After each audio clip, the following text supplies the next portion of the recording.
Hi everybody, this is Darren Dunlop with the Fargo Moorhead West Fargo Chamber of Commerce. Today doing our next video member spotlight, and couldn't be more excited than to welcome General Mike Haugen, retired. You are retired now, aren't you, Correct. Mike? Okay. Well, retired, yes, from the military, but not retired. We are here to promote and thank our member, the Fargo AirSho. This year, Fargo AirSho is making a return engagement on July 24th and 25th, along with everybody's favorites, the Navy Blue Angels. This year is exceptional. There are so many new things coming, but Mike, I think the thing that really struck me is the fact that the Blue Angel commander, I guess you call him the boss this year is a Fargo native. Why don't you tell me a little bit about Commander Brian Kesselring? Yes, Brian is a Fargo South High School graduate, a Concordia College graduate, and a longtime resident from Fargo. And he's been in the Navy for several years, flying F-18s, and he was selected a year ago to be the new commander, boss of the F-18 conversion from the Hornet to the Super Hornet, as well as to lead the Blue Angels. So he's had a double duty because they converted to a new airplane, as well as learning to do the performance with the Blue Angels. You know, I think it was interesting. You were talking to me a little bit about how Brian actually came to his career, and there's a significant tie-in to the Fargo AirSho. So I'd love it if you wouldn't mind sharing that with our viewers. Sure. What happened was several years ago in the 80s, we had an air show with the Blues here, and interesting, the Blues commander at that time was a North Dakota native from Portland, Gil Rood. And Gil is flying in the air show here in Fargo, and Brian was out here with his dad, and he looked at the Blues flying, and he said to his dad, "Dad, someday I'm going to do that." And this year he's doing it here in Fargo. Another interesting sidelight to that is Gil Rood stayed on longer than the normal commander position because they were converting from an A4 to the F-18. So Gil stayed on as the boss a little longer to do the conversion. And this year, another North Dakotan, Brian, was the commander when they converted from the Hornet to the Super Hornet. So Brian led a changeover of the airplane that Gil Rood changed to. Well, I wondered, Mike, how many kids have been out there that have told their parents, that's going to be me someday, but this actually came true. Well, exactly, for the Blue Angels, I mean, that's very unique. But the air show does provide incentive for a lot of young people to look at aviation as a career. Plus, it's just fun. It's fun. It is very much fun. Mike, you had talked a little bit about the conversion from the F-18 over to the F-18 Super Hornet. So could you tell us a little bit about that and how that transition works? Well, from the outside appearance, you would not really know much difference in the Super Hornet from the original Hornet, but it is about 30% bigger, larger. It hauls more fuel. It has more capabilities, warfighting capabilities. So the average person in the crowd probably will say, "Wow, it's big, it's noisy," but when you're flying the airplane, you'll know there's significant improvements. Very interesting. Mike, I having been a resident here for at least 40 years now, I've seen so many of the air shows, and I think so many people just assume that the air show is only the Blue Angels, but that is really so far from the truth. And there is so much stuff that's going on out at Hector Field, the Fargo Air Museum, that area. I would like it if you wouldn't mind touching on a couple of the acts that are going to be on the ground and why people should come out and support this. Well, every year that we're having an air show, I say, "Oh, this is going to be the best one ever." But I'm telling you, this year is going to be the best one ever. And we have a lot of local talent, as well as performers from around the nation coming in. So, for instance, we have the Lindemann Brothers from Valley City. So Jared and Paul Lindemann will be here, and they have a airplane that is a 1939 Waco radial engine, but it's got a jet engine on the bottom, and the airplane can turn inside itself. It has so much power. And then we have Jeff Bourbon coming back with his twin yak. Jeff is a UND graduate. He's an airline pilot, lives in Texas, but he's bringing that back. We have Jackie B. She's coming in with an Edge 300, which is a high-performance monoplane that she does, again, pretty awesome stuff. And we have a mini jet. Tom Larkin's coming in from Denver, excuse me, and it's a little jet that he can barely fit in. And when we in the AirSho committee have to buy fuel for these airplanes, Tom said, "Yeah, it takes me about 9 gallons."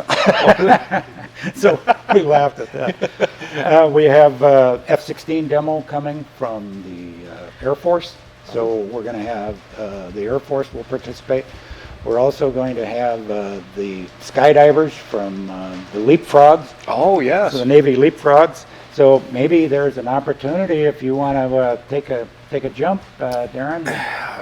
I'm always told that I should take a leap off of something, but not normally with a chute. So Okay. Appreciate that, Mike. But I'll keep that in mind.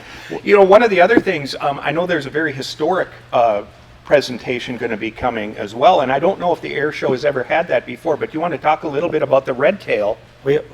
Correct. This is the first time they're in Fargo, and it's an educational STEM type exhibit of the Tuskegee Airmen. Oh. And so they were nicknamed the Red Tails in World War II, and we're bringing in their exhibit as well as a P-51 in their colors, and it will be here and fly as well. So we're trying to do some education as well as just entertainment. And so we have the STEM project with the Red Tail project coming in. We have some young people who are going to do robots out here that their robotics club and organizations around both Minnesota and North Dakota. And these young people build robots and do some fantastic things with them. So we're going to have that. The Air Force is bringing in a large recruiting van, and you think, oh, that's all about recruiting, but it's an interactive van, so young people can go up and you can actually see how they change a brake stack on a C-130, and it's very interesting. So it's educational as well. So something other than just looking up in the sky, there will be plenty of things on the ground. And of course, we have our bouncy houses coming. Sure. We've got kids stuff. We have food. Just really a fun-filled family day. You know, it's, with last year, everybody guarding themselves with COVID, and hopefully we're on the back end of that now. What a great opportunity for people to get out and celebrate and celebrate summer in the middle of July. I think it would be a great opportunity for people. So if you are interested, be sure to go on to FargoAirShow.com to find out more information. And that's show without a W. That's and Mike told me they ran out of space on the sign, but I think he was pulling my leg. So FargoAirShow.com. AirShow. No W. No W. Mike, why don't you tell me a little bit about the cost of putting together an event like this? The budget for this year is about $750,000, and we hope that we get enough ticket sales to cover that. Over the years, we've stashed a little bit of money away in case we have rain, bad weather or something. But this $750,000 is used to buy all of the acts and motel rooms, cars, fuel, smoke oil.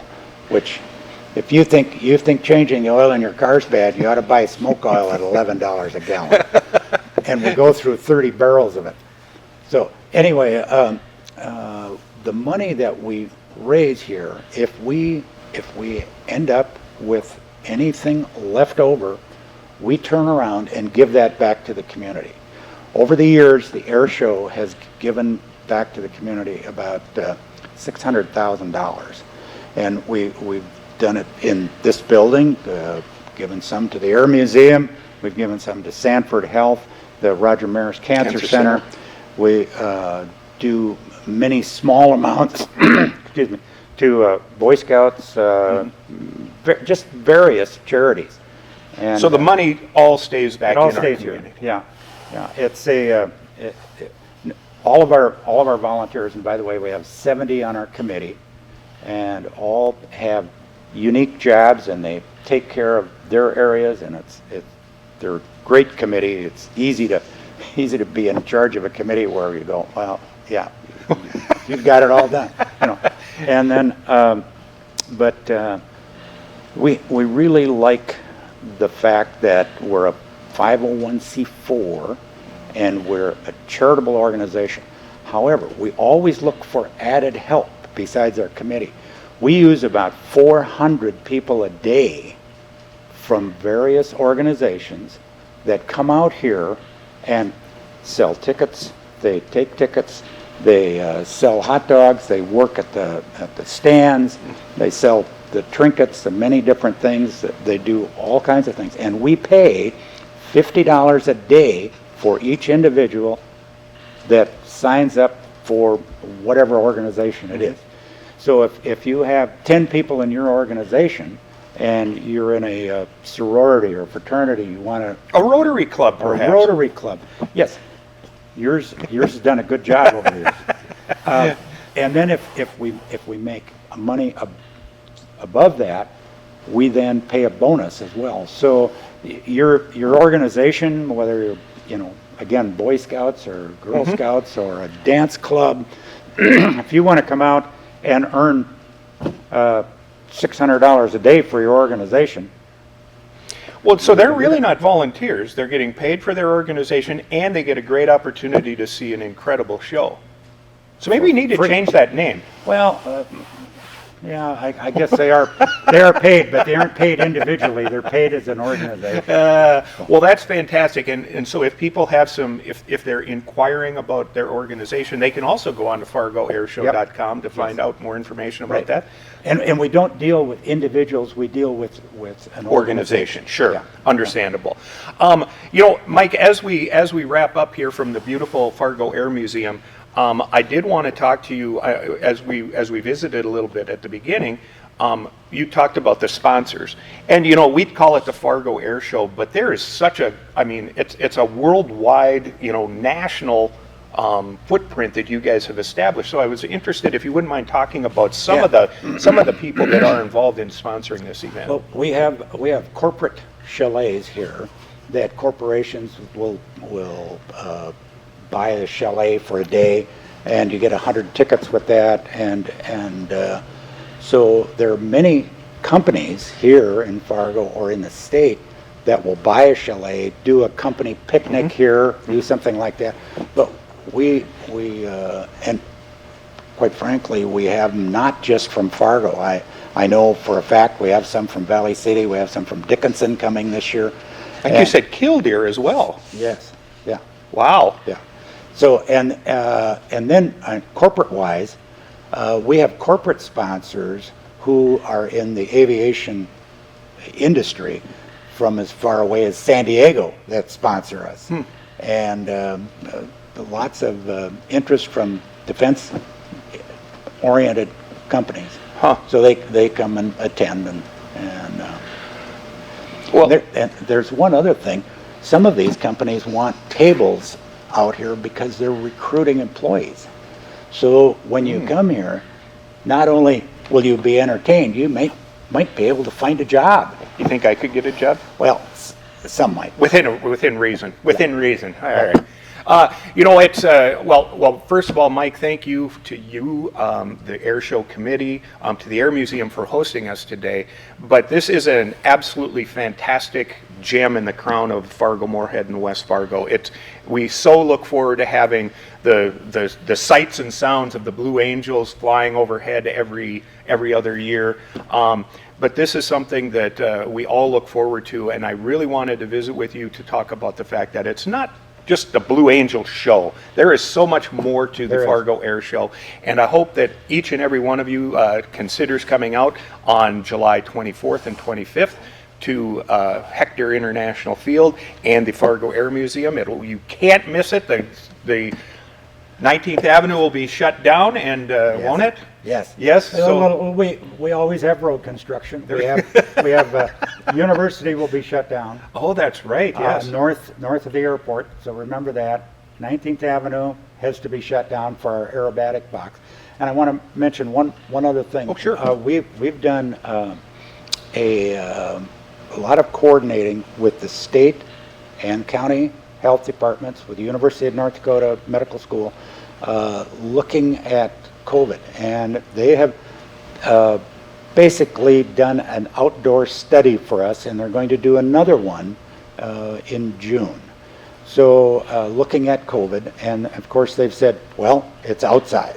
That's number one. It's outside. That's good. It's late in the year, so it's warmer. Most people should have had the opportunity of had their shots by now, and we may be at herd immunity by then. But again, you look at the square footage that we have, and if we do social distancing, we figured out that we have no problem having 30,000 people out here social distanced during the air show. So we'll, if you come out and are concerned about being too close to people, we've got plenty of acreage. We have 32 acres. Very nice. And I know some people do get concerned with parking because, of course, there's not a lot of parking around this area, but we've got a great collaboration with the Fargo Dome. So Fargo Dome parking is all available, and there are people shuttles. Isn't that correct? Yeah. And the technology park is also got some grass areas that we're using. Wonderful. Well, that's great. Well, perfect. Well, once again, Mike, thank you on behalf of the Fargo Moorhead West Fargo Chamber of Commerce. We want to thank you, the Air Show Committee, and the Air Museum for hosting us today, giving us a little insight into the Fargo Air Show. Once again, Saturday and Sunday, July 24th, 25th, go to FargoAirShow.com to find out more about this event. And if your organization is interested in volunteering, check us out there as well. So thank you again, and we'll look forward to seeing you very soon.